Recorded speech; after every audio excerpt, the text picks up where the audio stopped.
How's it going, everyone? In today's video, I'll show you on how you can make the upside down portal or the reverse portal in Geometry Dash.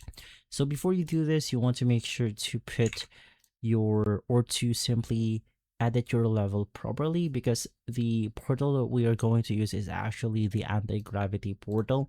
And from here, to make things work easier, let's just go ahead and add this upper part so it will actually stop our character going upside down forever. So it will actually stop on this point right here. From there, you want to navigate through this section. This is going to be the portal section, and then you want to select the green portal.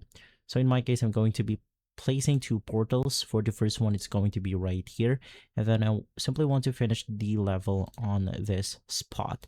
And so if we play out the video, if we play out the level, it should look something like this. And we'll make our character upside down with the first portal, and then it will revert it back with the second. And so if this video has been helpful, leave a like, subscribe, and follow us for more videos like this. Thanks for watching.